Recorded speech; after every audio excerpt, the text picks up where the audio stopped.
This is my video for CIS210, week of the Sunday date of November 10th. This week we learned how to make a bucket sort and then time the sort on a pretty large list of data, which is over 1 million different elements, and then time that sort on 1/5, 2/5, 3/5, 4/5 in the entire list. This was pretty hard. I had never done a bucket sort before and didn't know how to do it, and I think it took me quite a while to really understand how it works. But once I kind of ran through the program a few times, I started to understand it. You start with having your insertion sort, and that happens inside of the actual bucket sort. And we run through. First, we have to. For my utilities, I use a extractor and a timer. The extractors to get the list of data into a usable function, and then the timers are for actually timing it. The insertion sort makes we create buckets of.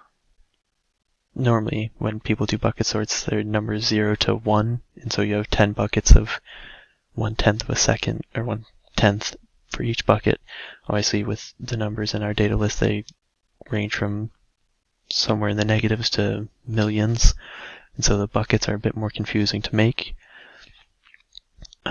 We create a list we get a largest number, the length of the list, and then we do size, but we then use, we make buckets for all of these different numbers if they already have one, and then we go through and for each bucket, once we're at the end after we've put every number in the data list into a bucket, we then perform the insertion sort on each bucket, and that gives us a perfectly sorted list because each of the buckets are already pre-sorted, just because they're based on the buckets are, they go by the size differences between each of them. Trying to run the program takes an incredible amount of time because, well, they're massive lists.